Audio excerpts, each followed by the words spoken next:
Bonjour, dans cette émission, je vais vous présenter quelques fleurs, quelques plantes, voilà, dont certaines sont comestibles ou utilisées en médecine. Voilà, première fleur que je trouve très jolie en fait. Bon là, elle est un peu fanée, c'est une silène. Voilà, là par exemple, on le voit un peu mieux. Voilà, des jolies fleurs roses. Il y a plusieurs sortes de silènes, il y en a aussi des blanches. Ou qui ont des fleurs un peu plus roses, un peu plus foncées, qu'on appelle les compagnons. Donc maintenant, je vais vous présenter une fleur facile à reconnaître, c'est la marguerite. Donc en fait, ça, c'est pas une fleur, c'est plusieurs fleurs. Déjà, vous avez tout autour les fleurs blanches, donc un pétale entre guillemets, hein, c'est une fleur. Et donc c'est des fleurs stériles. Et au niveau du cœur, donc c'est des petites fleurs jaunes, toutes petites, qui sont des fleurs fertiles.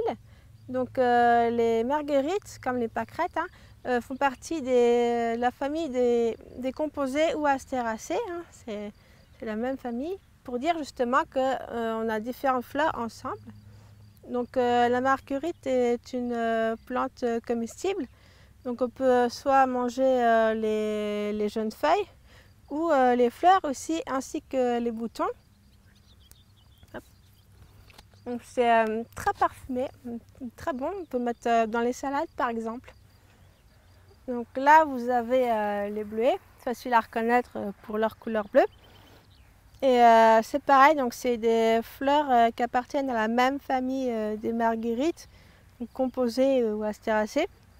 Donc là tout autour vous avez les fleurs bleues. Et au centre, vous avez les fleurs violettes donc, qui sont fertiles.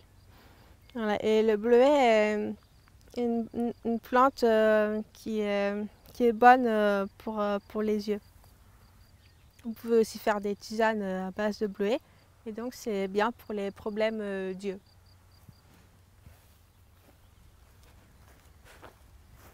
Alors ici, nous avons des fleurs de douce amère. Donc jaune au centre et violet. Donc faire attention parce que la douce amère est une plante toxique. Alors voici la benoîte, donc qui fait des petites fleurs jaunes comme ça. Et donc ça, normalement c'est le fruit. Et donc la benoîte est une plante dont on peut consommer les racines. Alors là, je vais vous présenter le sainfoin, donc qui est une plante des champs. Voilà, avec ces belles petites fleurs roses, rose pâle avec des lignes plus foncées. Et le sainfoin appartient à la famille des Fabacées ou Papilionacées, c'est la même chose. Hein. Voilà, avec ces formes de fleurs qui sont caractéristiques de cette famille. Voilà. Donc, moi, je trouve que c'est une très belle plante, très belle fleur. Alors ici, voilà, bouton d'or, hein, facile à reconnaître aussi avec ces petites fleurs jaunes, qui fait partie des renoncules. Là, vous avez les fruits, là, ici aussi. Voilà, et au niveau des feuilles, ça fait des feuilles comme ça. Voilà, des feuilles comme ça. Par contre, les renoncules sont toxiques, on ne les consomme pas. Alors là, je vais vous présenter la consoude, qui est une plante qui affectionne les milieux aquatiques ou en bordure de milieux aquatiques. Donc, qui fait des petites fleurs violettes en forme de cloche ou alors des petites fleurs blanches. Voilà, ça peut aussi tendre vers le rose ou le bleu. Donc la consoude, en fait, on peut manger les feuilles. Voilà, il y a une recette, la recette qu'on retrouve souvent en fait c'est les beignets de feuilles de consoude. Par contre il faut faire attention parce que la consoude contient des substances hépatotoxiques donc qui sont toxiques pour le foie. Donc les personnes qui ont des problèmes de foie abstenez-vous d'en manger et du coup il faut en manger voilà, de temps en temps avec modération. Pas en trop grande quantité non plus. Et il faut faire attention de ne pas confondre les feuilles de consoude avec les feuilles de digital pourpre qui, elle, est très dangereuse. Alors, quand on va se promener dans la forêt, il faut faire attention à la période des chenilles processionnaires. Donc là, vous en avez tout plein. Voilà, ça part du bas, ça monte. Et bon, là, c'est un petit chêne. Hein, et des fois, ça monte très très haut. Là, vous en avez ici aussi. Donc, le problème des chenilles processionnaires, c'est les poils qui sont urticants. Donc, ça démange, ça gratte. Et il y a des personnes qui peuvent vraiment faire des grosses réactions et se retrouver à l'hôpital. Donc là, c'est la processionnaire du chêne. Il existe aussi la processionnaire du pin. Voilà, qui, elle monte sur le chêne et vous voyez, elle dévore les feuilles. Voilà, on voit que là, quasiment toutes les feuilles sont dévorées. Voilà, donc faire très attention et c'est pas bon non plus pour les animaux. Hein. La consoude, la grande consoude, en fait, si vous voulez en récolter, vaut mieux attendre que les fleurs apparaissent. Comme ça, vous ne pourrez pas vous tromper. Donc là, je vous présente le coquelicot. Voilà, très belle fleur avec des pétales très délicats. Voilà, donc le coquelicot est un très bon indice pour les champs, enfin les champs cultivés. Si vous trouvez des champs avec des coquelicots, ça veut dire que le champ n'est pas traité. Parce que le coquelicot est une plante sensible aux pesticides. Et si vous trouvez des champs où il n'y a pas de coquelicot, là, du coup, ce seront des champs traités. Donc le coquelicot, on peut manger les jeunes pousses en salade par exemple. Et là vous avez le fruit, on va dire, une espèce de capsule et à l'intérieur il y a les graines. Voilà, et au passage je vous montre une autre silène. Alors voici une autre plante, c'est la valériane. Bon, là les fleurs vont éclore hein, tout doucement. Donc, ça fait des petites fleurs rose pâle. La valériane, elle est notamment utilisée en phytothérapie, donc en médecine des plantes, pour calmer en fait, pour se détendre ou pour le sommeil. Hein. Et son autre nom, c'est l'herbe à chat parce que les chats l'adorent. Donc voici une autre plante encore qui s'appelle la cardère, donc là qui est en train de pousser. Voilà, et sinon ça fait ça en fait au niveau de la plante séchée. Voilà. Donc quand c'est fleuri, ça fait des petits, ça fait un peu comme une forme d'œuf, hein, voilà, des petites fleurs violettes. Et la cardère, on utilise la plante en teinture mère, hein, on utilise les racines et c'est bon contre plutôt, hein, contre la maladie de Lyme et la borréliose. Se soigner par les plantes médicinales, ça existe depuis très longtemps, hein, bien avant notre médecine traditionnelle. Donc vous avez par exemple l'aromathérapie, là c'est les huiles essentielles, et la phytothérapie, là c'est phyto c'est plantes, hein, thérapie, voilà. Donc médecine par les plantes. Donc ce n'est pas une affaire de placebo, hein. Ça marche réellement. Par exemple, je vais prendre l'exemple de l'aspirine. En fait, l'aspirine, c'est inspiré d'une molécule qui est l'acide salicylique qu'on retrouve par exemple dans la reine des prés, voilà, qui est utile pour soulager les maux de tête, hein, par exemple. Donc cette molécule-là, elle a inspiré l'aspirine qui, elle, est une copie de cette molécule et qui est une copie artificielle.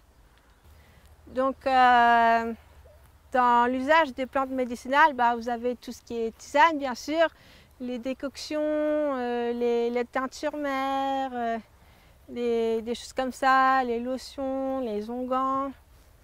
Les druides utilisaient aussi les plantes, la médecine des plantes. Vous avez aussi les Amérindiens qui utilisaient ça, les aborigènes, qui n'utilisent aucun médicament chimique, mais des plantes pour se soigner. Quand on cueille aussi, c'est important de cueillir de manière responsable, c'est-à-dire on ne va pas cueillir toute la plante ou on ne va pas l'arracher ou la malmener. Par exemple, si on a besoin de feuilles, hop, on récolte juste quelques feuilles, ce dont on a besoin. Pour les fleurs, c'est pareil, on peut récolter quelques fleurs, sachant que les fleurs sont aussi utiles pour les insectes, pour qu'ils puissent se nourrir. Voilà, les papillons qui se nourrissent de nectar, tout ce qui est abeilles, donc les pollinisateurs qui se nourrissent du pollen. Voilà, donc laisser des fleurs pour les insectes. Et aussi pour que pour que la plante puisse produire les graines pour les années à venir, notamment pour les plantes annuelles. Donc voilà, respecter la nature. Voici l'églantier dont j'ai déjà parlé dans une autre vidéo, dont on consomme les fruits qui sont rouges, qu'on appelle cynorhodon. Donc l'églantier fait partie de la famille des roses. Vous voyez, vous avez des épines. Voilà. Quand on sent les fleurs, là, elles sont un peu sèches. Ça sent la rose. Voilà. Puis pour moi, on peut aussi consommer les fleurs, les pétales. Voilà, donc le fruit c'est cynorhodon, j'en avais déjà parlé, qui est riche en vitamine C. Alors ici, vous avez du gaillet. Le gaillet, la caractéristique, c'est que ça fait des feuilles verticillées. En fait, les feuilles, ça fait des rosettes, en fait. Vous avez différents étages avec les feuilles disposées en rosette. On appelle ça des feuilles verticillées. Et, ça fait notamment des fleurs blanches. Vous avez aussi des gaillets qui font des fleurs jaunes. Voilà, donc toute petite fleur blanche à 4 pétales. Voilà. Donc ici, vous avez du lotier corniculé. Voilà, donc même famille que le sainfoin. Vous remarquez les fleurs, la même forme. Le lotier, pour le reconnaître, en fait, il fait des petites fleurs jaunes. C'est disposé en rosette, pareil. Une famille des fabacées. Et ici, vous avez pâquerette, donc même famille que marguerite. On peut consommer aussi les fleurs et les jeunes feuilles, enfin les feuilles. Voilà, vous avez les feuilles là qui sont disposées en rosette à la base de la plante. Voilà, et qui ont un petit goût, les fleurs comme les feuilles, un petit goût piquant et assez aromatique. Alors je vais vous montrer une autre fleur, donc c'est les petites fleurs jaunes, c'est de la potentille. Alors la potentille, vous pouvez la reconnaître avec ses feuilles. Il y a toujours 5 folioles et les feuilles sont dentelées. Voilà, donc vous en avez ici un peu partout.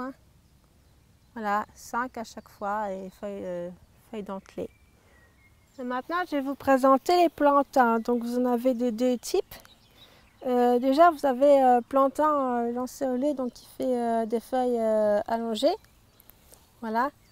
Et en fait, on voit très bien les nervures à l'arrière.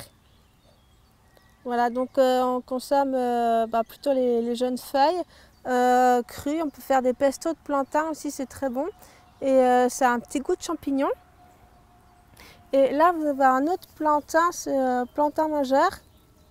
Pareil, c'est un goût de champignon qui fait des grosses feuilles comme ça. Les nervures là qui partent du pétiole, on les voit bien. Donc voilà, je vais vous en montrer d'autres. Là, ici, vous avez encore du plantain lancéolé. Voilà, et là vous avez la fleur, ici, là on en voit mieux. Fleur du plantain lancéolé. Voilà, vous avez un peu de plantain majeur ici aussi.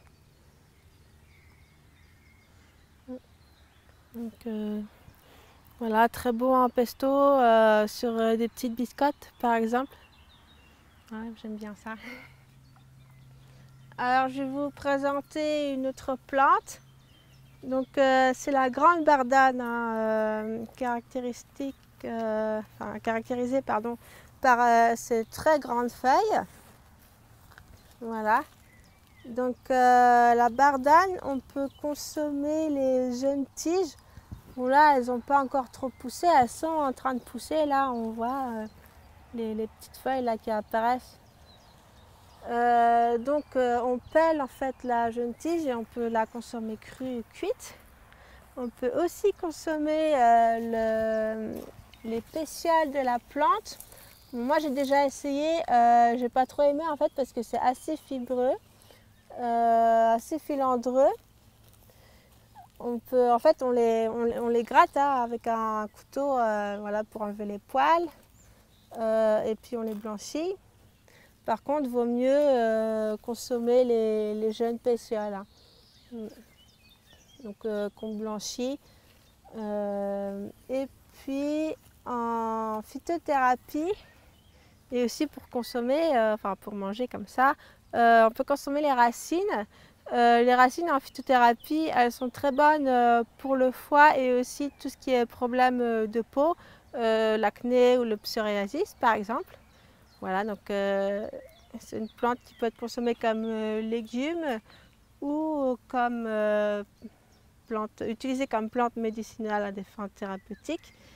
Et là, on n'en a pas, mais le fruit, en fait, c'est les petits fruits bruns avec des piquants qui se collent sur les vêtements. Et c'est ça qui a inspiré le velcro. Donc, pour récolter les plantes sauvages comestibles, il y a plusieurs règles auxquelles il faut faire attention. Déjà, faire attention au risque de confusion. Donc, vraiment bien regarder à quoi ressemble la plante parce qu'il y a des plantes qui peuvent être très semblables. Par exemple, on peut confondre l'ail des ours avec le muguet. Voilà, le muguet qui est une plante toxique. Tout ce qui est ombellifère aussi, ça peut se ressembler, donc faire très attention à ça. Si vous avez un doute, ne cueillez pas, ne consommez pas. Ensuite, quelle partie de la plante on consomme? Parce qu'il y a des plantes, certaines parties sont toxiques et d'autres non. Certaines parties ne se consomment pas alors que d'autres peuvent se consommer. Ensuite, comment on mange la plante? Si on prend le sureau noir, on peut manger les baies cuites alors que les baies crues sont toxiques. Ah, vous risquez de vomir en fait. Ensuite, ce que contient la plante, hein, comme je l'ai dit tout à l'heure pour la consoude, ça contient des substances toxiques pour le foie. Donc si on a des problèmes de foie, il vaut mieux s'abstenir d'en manger. Le lieu de récolte aussi. On va éviter au bord des routes, au bord des champs cultivés, traités, où il y a eu des pesticides. Au bord des chemins, si possible, à cause de la pollution.